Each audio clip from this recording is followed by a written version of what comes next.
Selamat datang di channel YouTube Cahaya Muhammadiyah. Assalamualaikum warahmatullahi wabarakatuh.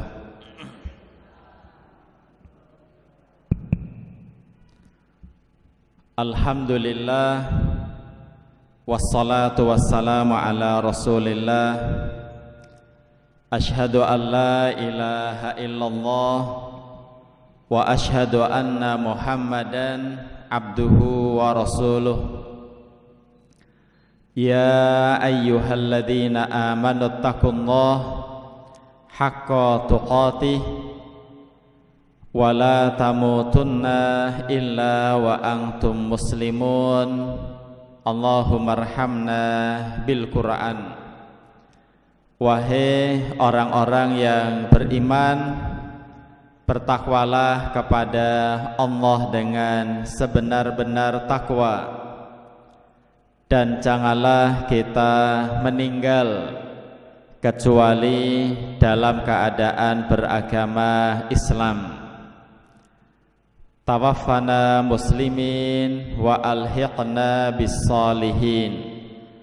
Semoga ketika kita meninggal dalam keadaan husnul khatimah, dan mudah-mudahan kita dikumpulkan dengan orang-orang yang soleh. Alhamdulillah alladzi bi ni'matihi tatimmus shalihat. Alhamdulillah atas karunia dari Allah, amal soleh menjadi sempurna. Dan alhamdulillah atas karunia dari Allah, kita bisa menghadiri majelis ilmu. Mudah-mudahan bernilai sebagai ibadah, dan mudah-mudahan pula ibadah kita diterima oleh Allah Subhanahu wa ta'ala. Salawat dan salam semoga dilimpahkan kepada Nabi Muhammad sallallahu alaihi wasallam dan umatnya yang istiqamah hingga akhir zaman. Bapak dan Ibu yang dimuliakan Allah semuanya, pada sehat Bapak dan Ibu? Alhamdulillah. Pagi ini kita akan mengkaji sebuah hadis riwayat Ahmad dari Abu Dzar radhiyallahu anhu. Nabi sallallahu alaihi wasallam memberi nasihat kepada sahabat Nabi bernama Abu Dzar. Kata Abu Dzar, "Ausani khalili an-nabiyyu sallallahu alaihi wasallam bisab'in." Abu Dzar berkata, sebagaimana hadis riwayat Ahmad, bahwa Nabi Muhammad sallallahu alaihi wasallam memberi wasiat kepadaku dengan 7 hal. Insyaallah kita akan mengkaji apa saja nasihat Nabi kepada salah satu sahabatnya bernama Abu Dzar. Dan tentunya wasiat ini juga berlaku untuk kita. Yang pertama adalah bihubbil masakin. Wasiat yang pertama, kita disuruh mencintai orang miskin. Waddunu minhum, dan kita disuruh mendekat kepada orang-orang yang miskin. Dan jangan lupa ketika Nabi sallallahu alaihi wasallam ditampakkan pintu surga, ternyata kebanyakan penduduk surga siapa Bapak Ibu? Orang-orang miskin. Maka Nabi menasihati Abu Dzar, juga kita semua, cintailah orang-orang miskin, dekatilah orang-orang yang miskin. Kalau ada pertanyaan, apakah bapak dan ibu semua orang miskin? Jawabannya bagaimana? Apakah bapak-bapak di sini orang miskin? Apakah ibu-ibu di sini orang miskin? Jawabannya bagaimana? Tampaknya bapak-bapak di sini bukan orang miskin. Begitu pula ibu-ibu di sini bukan orang miskin. Berarti kita harus mencintai orang-orang miskin. Kenapa Bapak Ibu yang dimuliakan Allah, kalau bicara hawa nafsu, bicara selera, bicara tidak menggunakan syariat, itu rata-rata di antara manusia lebih mencintai orang kaya. Betul apa tidak? Padahal nasihat Nabi justru kita disuruh mencintai orang-orang yang miskin. Faktanya kebanyakan manusia mendekati orang kaya. Benar apa tidak Bapak Ibu? Benar. Tapi Nabi menyuruh kita untuk dekat kepada orang-orang miskin. Maka kalau bertindak sesuai dengan perintah Nabi, kita justru disuruh akrab, disuruh dekat, disuruh mencintai orang miskin, sebagaimana wasiat Nabi kepada Abu Dzar. Misal Bapak Ibu melihat orang punya rumah, rumahnya itu dasarnya bukan keramik, dasarnya bukan lantai floor, tapi dasarnya tanah murni 100%. Ada enggak Bapak Ibu orang yang rumahnya betul-betul tanah bawahnya? Ada? Itu ada ya. Nah, kata Nabi, kita disuruh mencintai mereka, disuruh dekat kepada mereka. Makanya saya tadi nanya, apakah bapak-bapak di sini, ibu-ibu di sini miskin? Menurut saya tidak, karena bapak ibu rumahnya lantainya bukan tanah. Kalau bapak ibu melihat sebuah rumah, temboknya terbuat dari kayu, ada enggak Bapak Ibu orang yang rumahnya dindingnya dari kayu, ada enggak? Itu perintah Nabi, kita disuruh mencintai mereka, disuruh dekat dengan mereka. Saya yakin Bapak Ibu di sini temboknya bukan dari kayu, ya apa tidak? Berarti di sini kumpulan orang-orang kaya. Ya. Kalau Bapak Ibu melihat rumah WC-nya tidak ada, ya adanya di sungai, kita disuruh mencintai mereka. Siapa kalau kita melihat orang punya rumah WC-nya kalau enggak di sungai, di mana ya? Di kolam. Jadi dia enggak punya WC, paling ikut tetangga atau di bawah pohon atau di sungai. Kita wajib mencintai mereka. Ini wasiat Nabi Sallallahu Alaihi Wasallam. Kalau ada rumah tidak ada listriknya, ada enggak Bapak Ibu? Ada. Sampai hari ini ada orang yang rumahnya tidak ada listrik, maksimal nyempil. Kita disuruh mencintai mereka, bukan mencintai orang-orang kaya. Hadisnya begitu. bihubbil masakin. Kalau kita lihat sebuah keluarga, seorang suami penghasilannya misalnya 500.000 sebulan, penghasilannya 600.000 sebulan, masih ada ndak? Ada. Cintailah mereka. Waddunu minhum. Kita disuruh mendekat kepada mereka. Ini wasiat Nabi. Kalau ada orang sakit, orang kalau sakit kemana Bapak Ibu?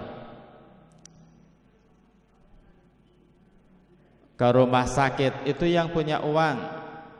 Kalau orang sakit tidak punya uang, biasanya kemana? Ke dukun. Tidak boleh. Kalau ada orang sakit pergi ke dukun, tidak boleh. Bisa berbau kesyirikan. Ya, ke puskesmas. Saya kemarin sakit gigi, ngeceknya di puskesmas. Bayarnya berapa? Iya, saya bayar 10.000. Tapi ada orang sakit mau ke puskesmas tidak berani karena tidak punya uang. Itu masuk kategori yang kita disuruh Nabi untuk mencintai mereka. Jadi kalau mulai dari keluar masjid, Bapak Ibu lihat orang miskin, cintailah mereka. Jangan direndahkan, tapi dimuliakan. Karena itu hubungannya dengan mengikuti perintah Nabi Sallallahu Alaihi Wasallam. Ada orang betul-betul tidak punya tabungan sama sekali. Jadi di dompet tidak ada, di lemari tidak ada, betul-betul kosong. Itu termasuk orang yang wajib kita cintai. Jadi ternyata nasihat Nabi kepada Abu Dar dan untuk kita semua, mulai sekarang kalau ketemu embah-embah miskin, wajib kita cintai. Kalau bicara pendidikan, apakah Bapak Ibu di sini ada yang SD tidak lulus?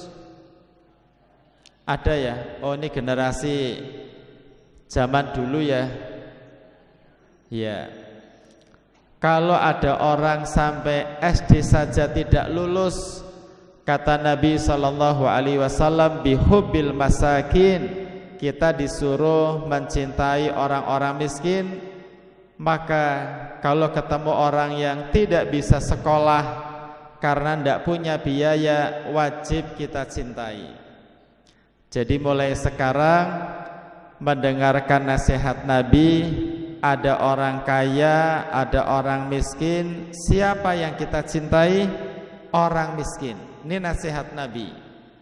Ada orang kaya, ada orang miskin, kita lebih dekat kemana? Kepada orang miskin, supaya kita tidak menghormati seseorang karena harta. Ya begitu nasihat Nabi.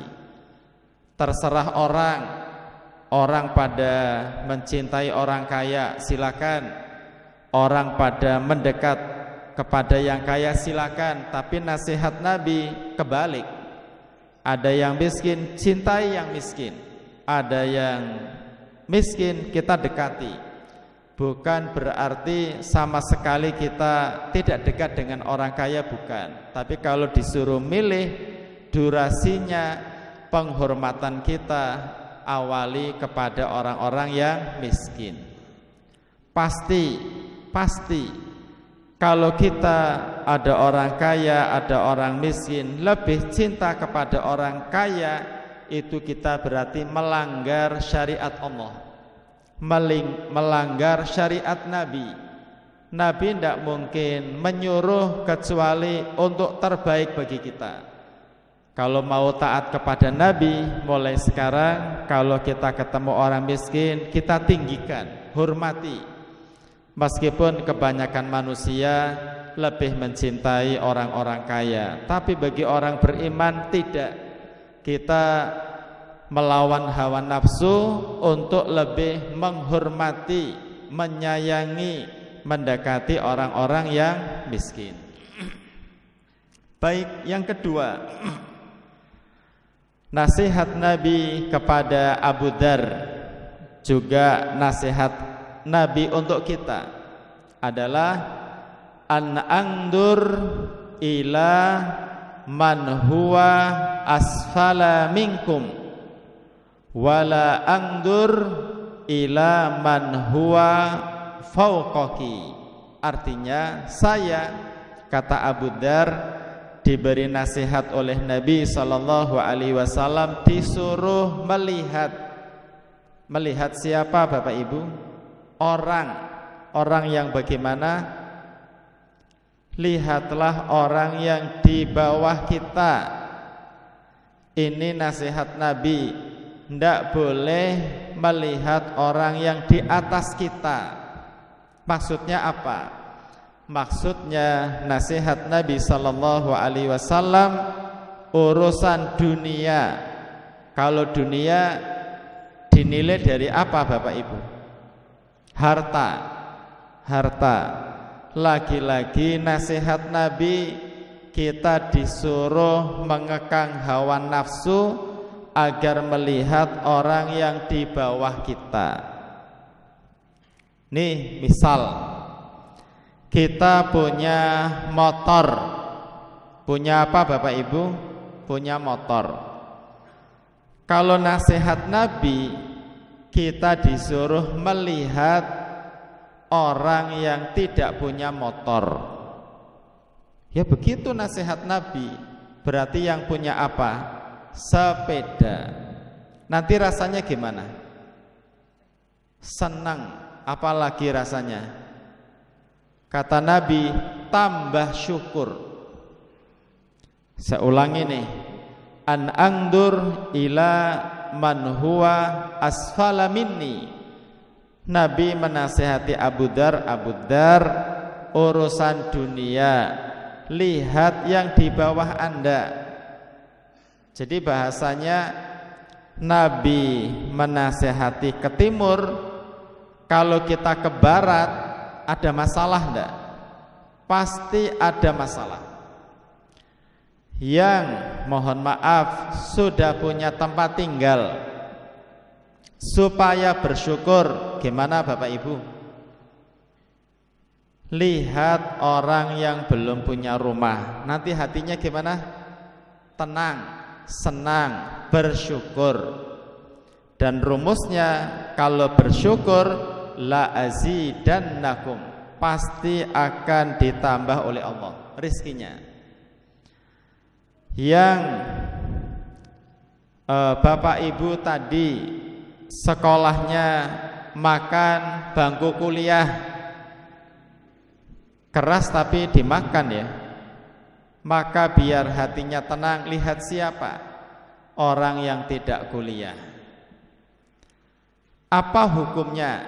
Saya nanya Bapak Ibu, Anda punya motor, melihat kepada orang yang punya mobil, apa hukumnya?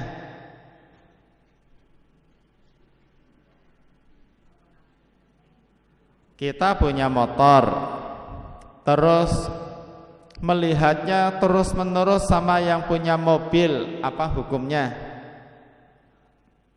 Apa hukumnya?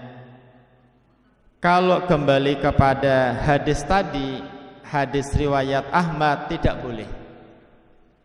Bukan berarti lihat mobil nggak boleh, bukan. Ya lihat mobil kan kita nggak sengaja lewat gitu ya. Tapi kalau punya motor, pikirannya, wah enak ya punya mobil. Setiap ada mobil dilihat lagi, setiap ada mobil dilihat lagi. Kalau kembali kepada hadis ini, berarti tidak boleh. Kenapa tidak boleh? An angdur ila man huwa asfala minni. Itu nasihat Nabi kepada Abu Dzar. Abu Dzar, kalau urusan dunia, lihatlah kepada yang di bawah Anda. Nanti hasilnya apa? Anda tambah bersyukur. Ini Nabi tidak berbicara kecuali itu memang dari Allah. Manusia manapun kalau melihat yang lebih bawah tambah syukur. Nanti kalau tambah syukur Allah ngasih tambahan rizki.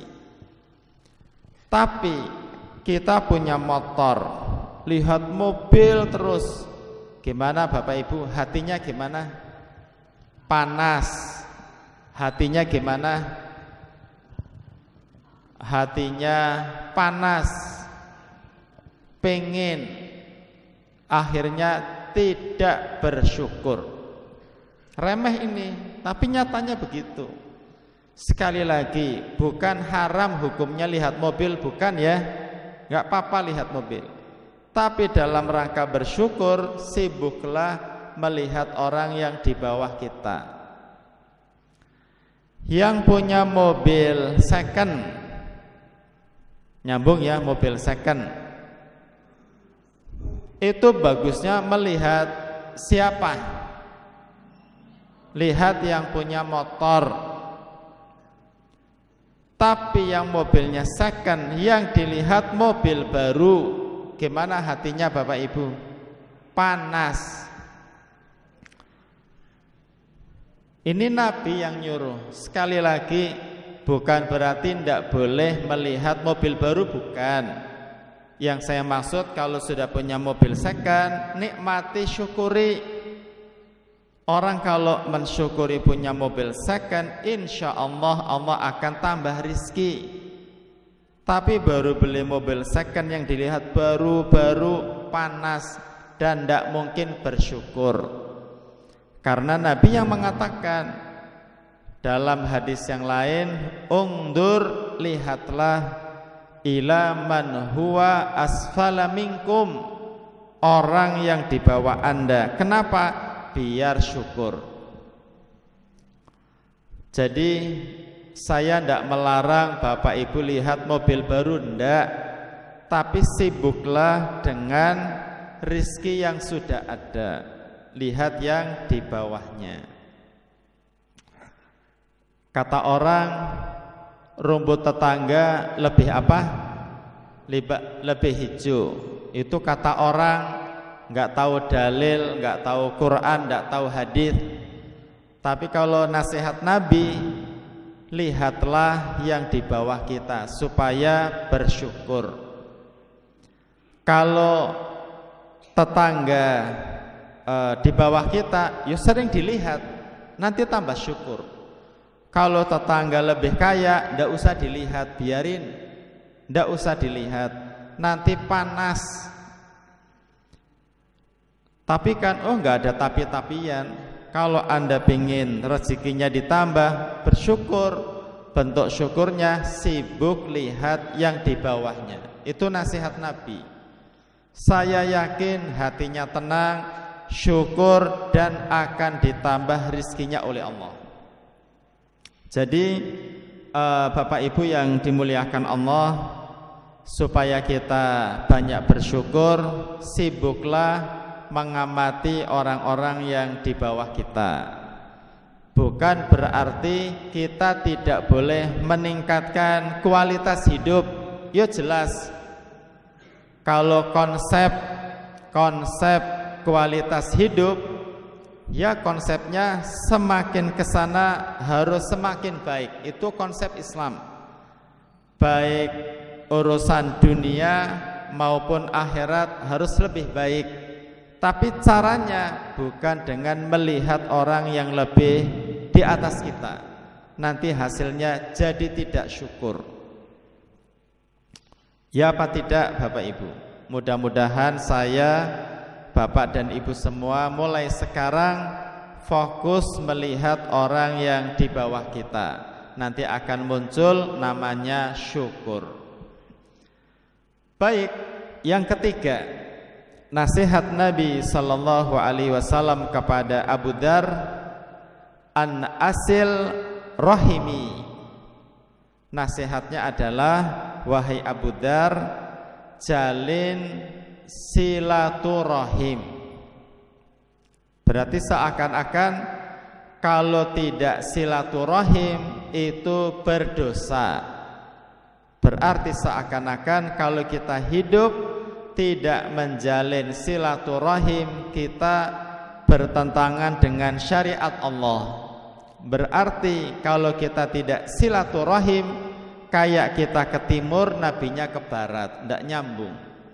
Yang kepingin kita nyambung, ikuti nasihat Nabi, selalu silaturahim. Saya ingatkan kembali, menurut Asy-Syaikh Abdurrahman Ibnu Ayyid Al-Ayyidi, Syekh Abdurrahman ini menjelaskan supaya kita tidak salah memahami definisi silaturahim. Kata beliau, Asy-Syaikh Abdurrahman Ayyid Al-Ayyidi, silaturahim yakni al-ihsan ilal aqarib kaulan wa fi'lan. Apa artinya?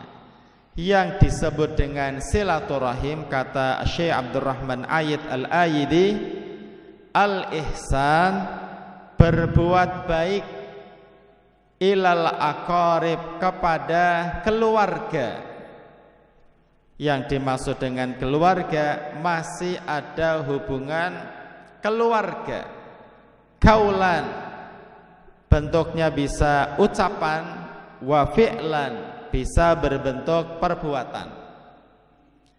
Berarti menurut Syekh Abdurrahman Al-Ayyid mengatakan, kalau kita mengunjungi tetangga dan tidak ada hubungan dengan keluarga, itu namanya silaturahim bukan?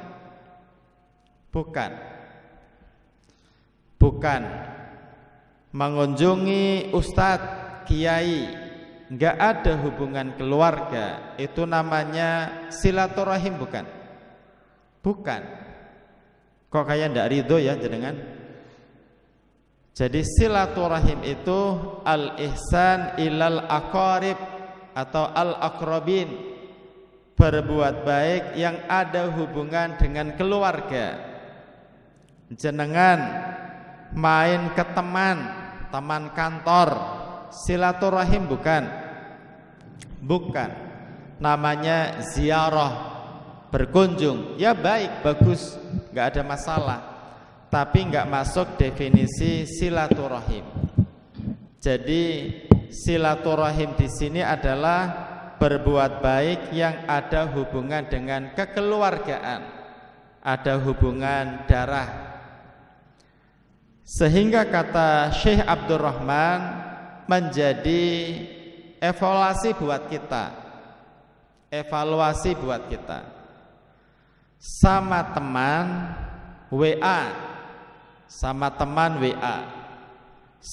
teman telepon, sama teman nanya apa begitu. Tapi sama bapak tidak pernah nelpon, sama ibu jarang nelpon, sama keluarga kakak adik tidak pernah WA, sama keponakan sama sepupu tidak pernah hubungan. Itu namanya tidak silaturahim. Biar paham, jangan sama teman oke, sama tetangga komunikasi, sama siapa akrab, tapi sama keluarga tidak. Itu tidak silaturahim. Mohon maaf saya sampaikan hadis supaya kita termotivasi mulai sekarang lebih akrab dengan keluarga daripada orang lain. Kata Nabi sallallahu alaihi wasallam, la yadkhulul jannah, tidak akan masuk surga. Siapa Bapak Ibu? Qati'ur rahim, orang yang memutus silaturahim. Ibarat kita punya rezeki yang cukup, mau ngasih hadiah, kasihlah saudara, itu silaturahim. Dan silaturahim kelas tinggi adalah silaturahim kepada bapak ibu, silaturahim kepada anak cucu, itu silaturahim kelas tinggi. Maka mungkin secara perasaan kita sedih Kenapa sedih? Ternyata ke tetangga, ke teman itu ternyata bukan silaturahim. Yang namanya silaturahim, kata Syekh Abdurrahman Ayid Al-Ayidi, al-ihsan ilal aqarib, yaitu hubungannya dengan keluarga. Kan kita mendengar hadis begini, man sarrahu, siapa yang ingin, an yubsatalahu fi rizkihi, siapa yang ingin rizkinya lancar, siapa yang ingin rizkinya ditambah, wa an yunsa'alahu fi atharih, siapa yang ingin usianya diperpanjang, siapa yang ingin usianya barokah, hanya satu kata, fal yasil rahimah, jalin silaturahim. Coba saya nanya, Bapak Ibu nyambung apa enggak? Saya akrab, sering ngasih hadiah, sering nanya, sering main kepada teman, tapi enggak ada hubungan keluarga. Apakah perbuatan saya nambah rizki dan nambah usia? Gimana jawabannya? Tidak, tidak sama sekali. Ya boleh main ke teman, ngasih hadiah ke teman, boleh, nggak ada masalah. Tapi itu tidak masuk kategori silaturahim. Ustadz, tapi kok di mana-mana bilangnya silaturahim? Karena di Indonesia, di Jawa khususnya, ada hal-hal yang aneh. Apa anehnya? Kata orang Jawa, siapapun dianggap keluarga, sehingga membuyarkan arti keluarga yang sebenarnya. Ya boleh, siapapun keluarga boleh, tapi sampai lupa keluarga sendiri. Ya, jadi kata Syekh Abdurrahman Ayid Al-Ayidi mengingatkan kembali, berarti kalau kita sekarang lebih akrab kepada selain keluarga, yuk segera taubat. Taubat, istighfar, berbenah diri. Seringlah berkomunikasi dengan keluarga. Saya punya teman, bagus sekali Bapak Ibu, ada grup keluarga, tapi grup keluarganya serius. Maksudnya serius itu begini, kan ada grup keluarga ya, grup keluarga yang di-share itu ndak mutu-mutu, nggak serius. Ya boleh sih hiburan gitu ya, orang genah di-share di keluarga. Tapi ada teman, saya punya teman, dia pinter, di grup dia nge-share, tapi nge-share-nya tidak banyak tapi berkualitas. Nyambung apa enggak ya? Kan banyak orang nge-share keagamaan sehari bisa 20 kali loh. Menurut saya ini, Anda boleh setuju boleh tidak, itu tidak benar. Sehari nge-share sampai 20 kali nasihat agama, ini menurut saya, Anda boleh enggak setuju, enggak benar. Kenapa enggak benar?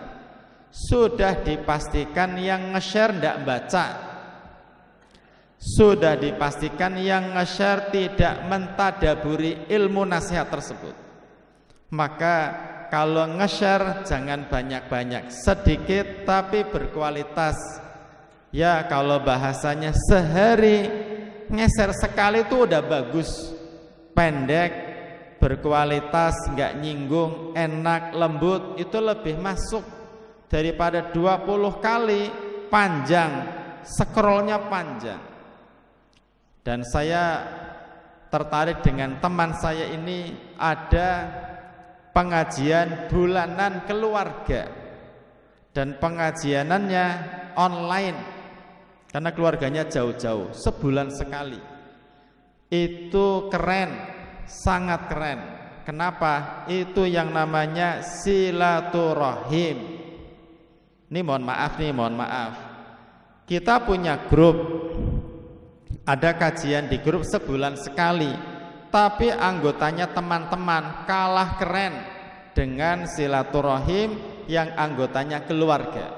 Bukan berarti tidak boleh, boleh kita bikin grup teman-teman ada kajian online boleh, tapi lebih bagus lagi itu programnya keluarga. Maka kata Nabi SAW mengingatkan kembali kepada Abu Dar, an asil rahimi, yaitu wahai Abu Dar, jangan lupa. Seakan-akan Nabi memprediksi besok banyak orang yang lebih fokus kepada luar keluarga. Ada santunan anak yatim, wah serame, tidak ada masalah, tapi lupa dengan keluarga. Ada acara bakti sosial, wah Masya Allah, kemana-mana boleh, tapi lupa kepada keluarga. Makanya kata Nabi, an asil rahimi, kata Abu Dar, saya disuruh fokus silaturahim kepada keluarga. Wa in jafani, meskipun keluarga itu sama kita tidak baik, tidak apa-apa. Itu yang disebut menjalin silaturahim. Apa itu menjalin silaturahim? Melakukan silaturahim kepada keluarga yang menjauh. Kalau keluarga jauh, kita jauhi lebih jauh. Bahasanya adalah kita tidak boleh lupa dengan kondisi keluarga kita, baik dalam dakwah maupun dalam bidang yang lainnya. Kemudian yang nomor 4, Nabi SAW memberi nasihat kepada Abu Dar, an ukthir min hauqala. Apa arti hauqala Bapak Ibu? Hauqala itu ucapan la haula wala quwata illa billah. Itu namanya hauqala. Nasihat Nabi kepada Abu Dar juga untuk kita, memperbanyak lisan ucapan la haula wala quwata illa billah. Kata Nabi SAW, keutamaannya, hadhihi kanzun min kunuzil jannah. Kata Nabi SAW, ini tabungan di surga nanti. Kalau di dunia punya tabungan senang, alhamdulillah, berapapun bisa nabung, senang untuk masa depan. Lah supaya lebih senang lagi, yuk kita nabung yang lain. Salah satu nabung yang lain adalah amal soleh. Salah satu amal soleh yang kita tabung ucapan hauqala, la haula wala quwata illa billah. Tidak ada daya, tidak ada kekuatan kecuali itu memang dari Allah. Biasakan zikir begitu. Ada masalah, la haula wala quwata illa billah. Mau keluar, la haula wala quwata illa billah. Apa artinya Bapak Ibu? La haula, tidak ada daya, tidak ada kekuatan, tidak ada kehebatan, tidak ada kesuksesan kecuali itu yang memberi Allah. Maksudnya begini Bapak Ibu, Anda kalau diberi anugerah oleh Allah berupa kekayaan, kaya, jangan lupa itu bukan karena suami Anda kerja hebat, bukan karena Anda pintar, bukan karena Anda pintar interaksi, pintar sosial, bukan. Anda kaya, Anda punya jabatan, Anda terpandang, belas gak ada hubungan apa-apa kecuali itu yang memberikan Allah. Anda punya anak pintar, sama sekali gak ada hubungan Anda pintar atau istri Anda pintar, tapi dari Allah. Apalagi Anda fisiknya bagus, gak ada hubungan bapak jenengan ganteng, ibunya cantik, enggak, itu pemberian Allah. Itu maksudnya la haula wala quwata illa billah. Persis sebagaimana dalam surat An-Naml ayat berapa Bapak Ibu? Ayat 40. Persis banget. yang diucapkan Nabi Sulaiman. Nabi Sulaiman kurang apa? Wis nabi, raja. Nabi dan raja terkumpul dalam diri Nabi Sulaiman. Kayak Nabi Dawud, sempurna sesempurnanya saat itu manusia terbaik ya Nabi Sulaiman. Punya tentara kuda yang banyak, punya tentara dari jin ifrit sampai jin-jin yang lain, seluruh binatang tunduk. Lagi-lagi mengatakan hada min fadli rabbi, ini sama sekali bukan dari saya, ini Allah semua. Jadi kalau Anda punya warung terus rame, bukan karena harganya murah, bukan karena strategis, ini Allah. Itu artinya la haula wala quwata illa billah, semuanya dilibatkan Allah. Ini pengajian rame bukan karena takmirnya, bukan karena pengurusnya, tapi Allah yang menggerakkan. Itu arti la haula wala quwata illa billah. Makanya bapak dan ibu wajib cerewet. Wajib apa bapak ibu? Cerewet kepada anaknya. Nak, kamu pingin sukses, dekati Allah. Kamu pingin masa depannya cerah, dekati Allah. Pokoknya gitu, doktrinnya begitu. Anda pingin sukses dunia, dekati Allah. Anda pingin hebat di akhirat, dekati Allah. Saya mau sampaikan Bapak Ibu, Anda boleh membongkar surat Ali Imran dari ayat 30 sampai 50, silakan dibongkar. Ada keanehan, ada keajaiban. Salah satunya adalah kisah tentang keluarga Imran.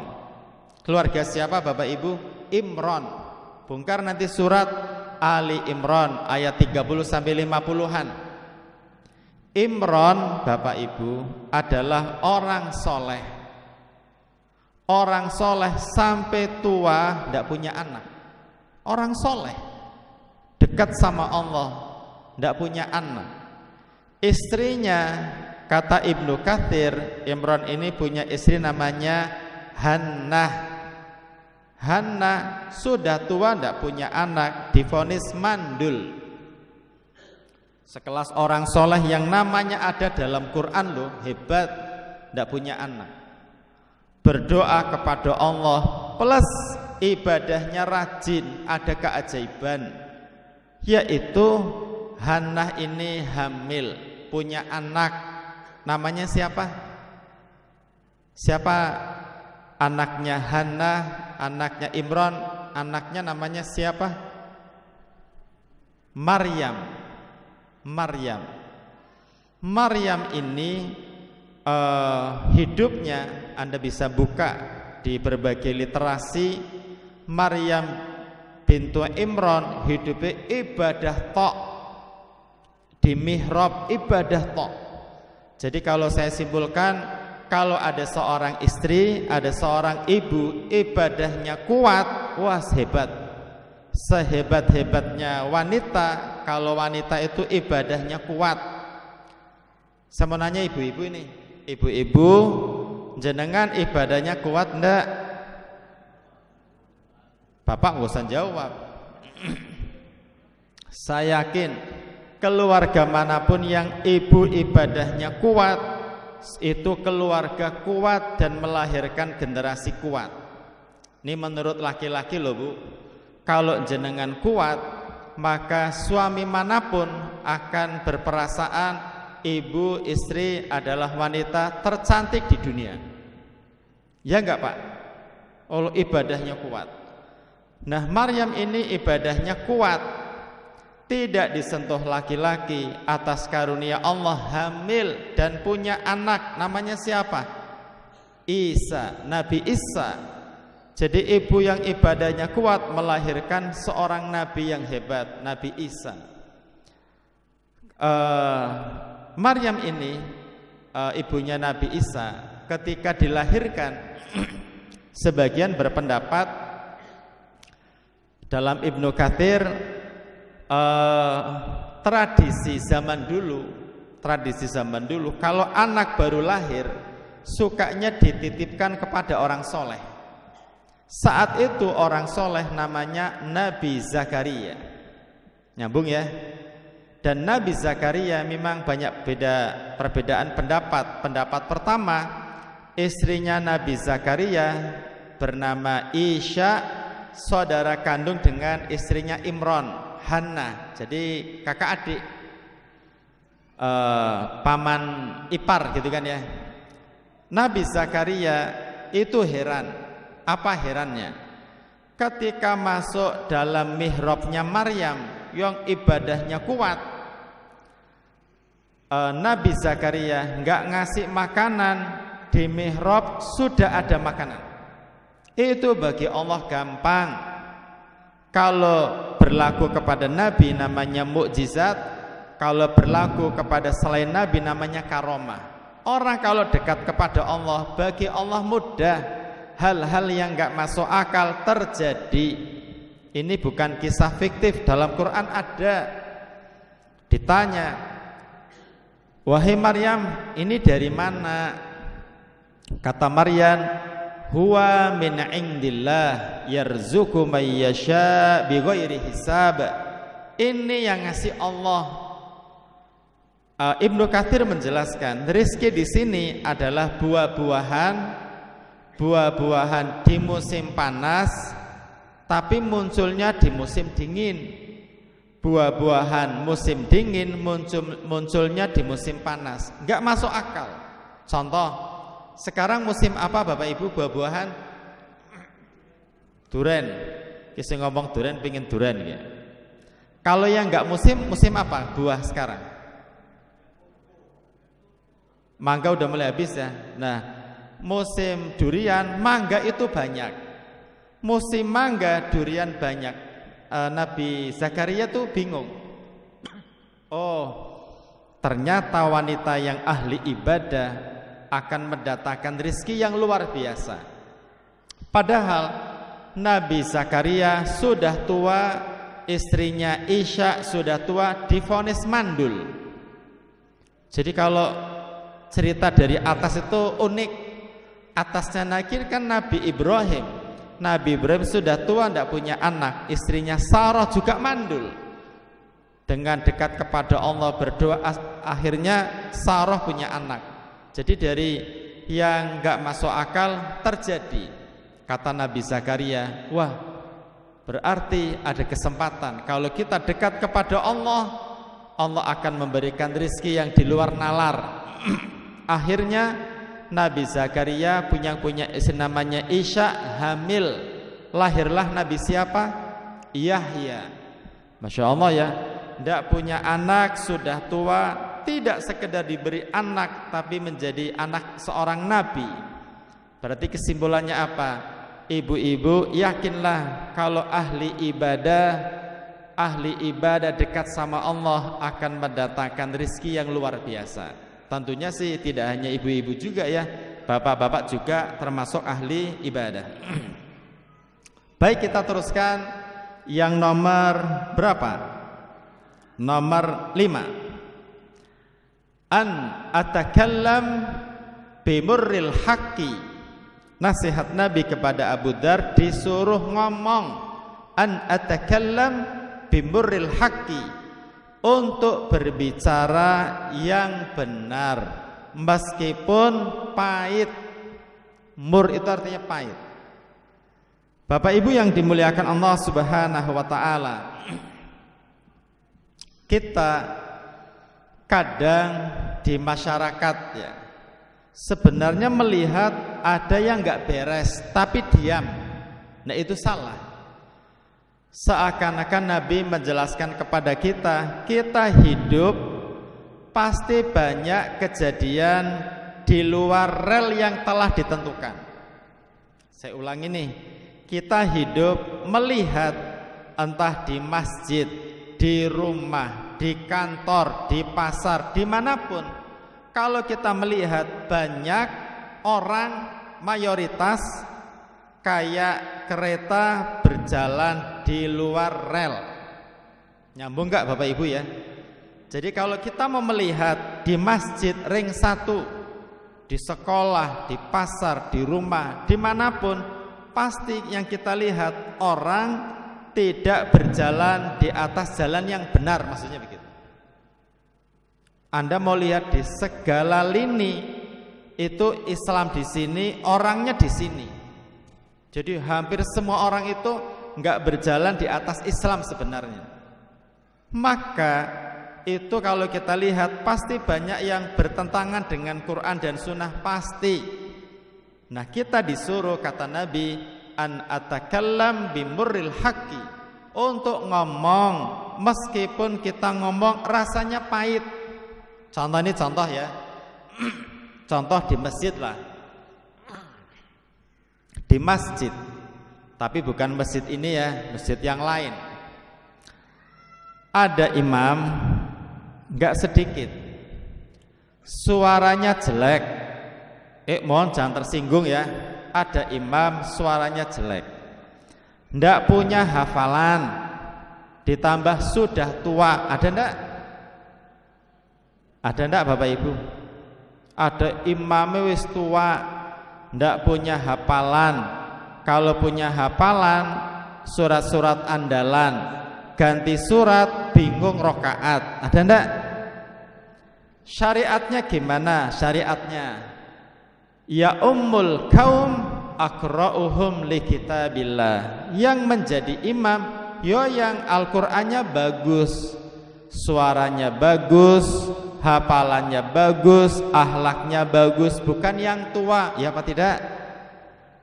Nah, makanya kata Nabi kepada Abu Dar, Anda harus bicara meskipun rasanya pahit, ya tentunya ngomongnya pakai adab lah.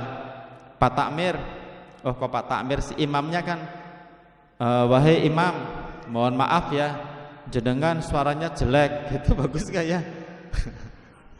Oh langsung digambar ya, Pak Imam mohon maaf, jenengan kan sudah sesepuh bini sepuh. Wow tersinggung ya, Pak Imam, kayaknya jenengan hafalannya belum banyak loh. Oh sepanjang gelut ya.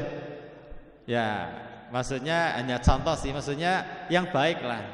Mohon maaf Pak Imam, ini ada pemuda lulusan pesantren, suaranya bagus, hafalannya banyak. Gimana kalau imamnya dijadwal gitu? Yang ngomong begitu ndak pada berani. Kenapa? Pahit. Ya apa ndak?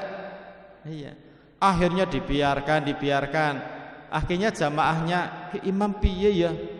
Baca surat wala angtum gitu kan ya. Jadi itu sholat sambil perasaannya, ya Allah kita takmir piye, mbok diganti imam yang bagus gitu ya. Ada yang curhat ke saya karena saya ngajar anaknya. Pak, kok saya kalau ngisi di masjid jenengan jarang kelihatan. Apa jawabannya? Ayo jawabannya gimana? Ustadz, saya mohon maaf Ustadz, saya itu punya penyakit pribadi. Kalau dengar muadzin suaranya jelek, saya ndak nyaman. Nuh maksudnya piye? Kuwi sing adzane orang genah, suarane ora jelas.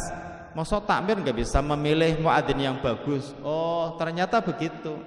Ada orang yang nggak mau ke masjid gara-gara muadzinnya suaranya jelek. Yo dia salah juga, salah. Tapi kalau dalam rangka ada yang lebih baik, ya harus berbicara meskipun rasanya gimana? Pahit. Ini contoh di masjid, berbagai contoh dimanapun. Sekali lagi, contoh dimanapun, keretanya di sini, relnya di sini. Dimanapun Qurannya di sini, Muslimnya di sini, maka disuruh ngomong meskipun pahit. Kalau di RT-an gimana contohnya? Di RT-an pasti pada ngomong di belakang, nggak mau ngomong langsung. Katakan meskipun pahit, hanya sebagai ghibah saja. Kumpulan RT atau kerja bakti ngomong di belakang, ke bapak kok nggak pernah kerja bakti ya? Sampaikan meskipun pahit, Pak mohon maaf, jenengan kayaknya kalau kerja bakti ngomong aja empat mata meskipun pahit. kok jenengan nggak kelihatan kemana ya? Oh saya warga baru, nggak nyaman kalau nggak diajak. Oh ternyata masalahnya di situ. Katakan meskipun pahit gitu kan ya. Ada orang RT-an sudah 5 bulan nggak bayar, tapi nggak dibilangin, sebagai gunjingan saja, ya nggak pernah selesai. Makanya benar nasihat Nabi, ngomong, bicara, tentunya yang baik meskipun bimurril haqqi, meskipun kebenaran itu kalau kita sampaikan rasanya sakit, gitu kan ya. Ini misal nih di perumahan, ada rumah dikontrakin, tapi penghuninya tidak jelas, tapi nggak mau ngomong, ya kemaksiatan berjalan terus. Sampaikan, mohon maaf, yang tinggal di sini siapa ya? Kok gonta-ganti orang? Nah, misal begitu. Karena kalau kita lihat di lapangan, pasti antara teori dan praktek nggak nyambung, antara idealis dengan realita nggak nyambung, maka disuruh ngomong. Baik, sekarang yang nomor berapa ini? Nomor 6. Wala ta'khudni laumata laim. Nasihat Nabi kepada Abu Dzar juga kepada kita, bahwa kalau kita menjadi orang yang baik, kalau kita menjadi orang soleh, pasti ada orang yang mencela. Jadi bahasanya, kita tidak boleh takut dicela. Kita tidak boleh minder kalau kita dikatain. Dari zaman dulu hingga kiamat, orang baik pasti dicela. Jangankan kita, sekelas Nabi saja dicela. Jangankan Nabi, sekelas Allah saja dicela oleh Bani Israel. Jadi kita punya prinsip, apa bahasanya, anjing menggonggong, kafilah berlalu. Maksudnya biarin, kita mau jadi orang baik kok dicela, dikomentari, biarin. Sekali lagi Bapak Ibu, kita ndak mungkin terlepas dari komentar orang. Nggak mungkin terlepas. Apa contoh yang nggak ada komentar? Ndak ada. Orang belanja dikit dibilang, belanja kok dikit banget, belanja banyak, belanja kok kebanyakan. Pasti ada komentar. Kata Nabi, jangan takut dengan celaan orang yang mencela kalau kita berbuat kebaikan. Ini contoh. Orang sekeluarga, istrinya pakai jilbab syar'i, suaminya pakaiannya bagus, pasti akan dikatain orang apa? Pasti akan dikatain orang radikal, ya apa tidak? Mohon maaf. Perempuan pakai kerudung bagus, laki-laki bajunya bagus, dibilang radikal. Perempuan nggak pakai baju, nggak dibilang radikal, ya apa enggak? Tuh contoh. Jadi kata Nabi, nggak usah khawatir, nggak usah takut. Dari dulu memang mereka tuh mencibir, mencela, gak usah takut. Yang ngaji dibilang radikal, yang LGBT dibilang apa? Biasa-biasa. Begitu. Makanya ndak usah takut dengan celaan orang-orang yang mencela, karena namanya orang baik pasti dicela. Makanya kata Nabi, wala ta'khudni fillahi laumata laim.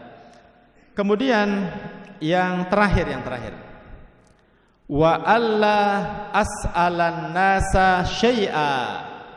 Artinya, wahai Abu Dzar, apapun kondisinya, Anda tidak boleh minta-minta.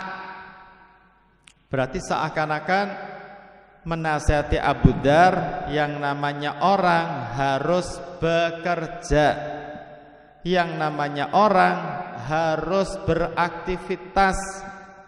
Saya pernah ketemu 2 orang, sama-sama orang masjid. Pak, apa usahanya Pak? Setiap hari, Ustadz, saya di pasar jual ketela. Ketela tahu ya? Ya Ustadz, nggak seberapa sih untungnya. Saya bilang, enggak apa-apa Pak, bagus. Jadi barang-barang yang nggak menarik kalau ditata di pasar jadi menarik loh Pak. Nggak percaya? Jadi barang-barang yang nggak menarik asal ditata di jalan orang jadi tertarik. Makanya banyak kalau di Jakarta itu ada jualan barang-barang bekas Pak. Barang-barang bekas dicuci, ditata dengan rapi. Anda kalau lihat jadi tertarik, jadi pingin beli.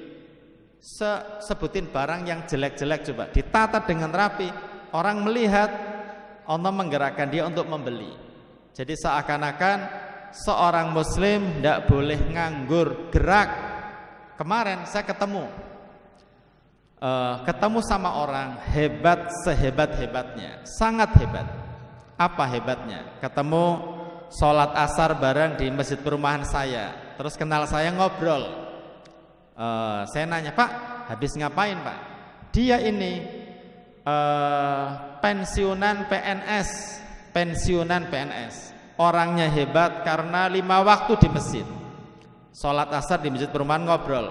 Pak, kok tumben kesini? Saya sering kesini Ustadz, nganter orang ke perumahan. Kok bisa? Saya sekarang supir GoGrab. Wah, keren ya. Sudah tua, sudah pensiun, semangat. Maka kata Nabi kepada Abu Dar, jangan minta-minta ya, usaha. Bahasanya ngumpulin kayu sedikit, dijual ke pasar, dapat uang seberapa, itu lebih baik daripada meminta-minta. Makanya dalam Islam meminta-minta hukumnya haram. Jadi pengemis hukumnya haram, meminta di perempatan jalan haram dalam Islam, karena disuruh usaha. Jalan-jalan ke rumah minta-minta tidak boleh. Ya, kecuali memang orang-orang yang cacat, nggak bekerja, dan mintanya pun hanya sekedar untuk makan dan minum. Jadi dalam Islam dinasihati oleh Nabi, kita harus punya aktivitas. Kalau seakan-akan orang ini pensiunnya kayak ibadah, selamanya saya sehat, saya pensiun kerja kayak ibadah sampai mati. Kalau udah mati saya nggak bergerak. Jadi meskipun tua dia bergerak, Masya Allah ya. Itu nasihat Nabi agar kita tidak menjadi orang yang suka meminta-minta. Mudah-mudahan 7 nasihat yang Nabi nasihatkan kepada Abu Dar juga kepada kita, mudah-mudahan kita bisa mengamalkan. Karena ilmu yang paling benar adalah kalau diamalkan. Mudah-mudahan pertama kita mencintai orang miskin. Yang kedua, mudah-mudahan kita selalu melihat orang yang di bawah kita biar bersyukur. Yang ketiga, jangan lupa silaturahim kepada siapa Bapak Ibu? Keluarga ya. Yang keempat, mudah-mudahan kita selalu berzikir la haula wala quwata illa billah, karena itu tabungan akhirat, sekaligus mengatakan semua kehebatan yang memberikan adalah Allah. Kemudian yang kelima, berbicaralah meskipun itu pahit, selama bicara itu adalah sebuah kebenaran. Dan yang keenam, kita percaya diri, jangan minder kalau dikatain atau dicela oleh orang-orang yang jahil. Dan yang terakhir, mudah-mudahan kita termasuk orang yang semangat berusaha sehingga tidak meminta-minta kepada orang lain. Minta maaf kalau ada hal yang kurang berkenan. Wa akhiru da'wana anil hamdulillah. Assalamualaikum warahmatullahi wabarakatuh.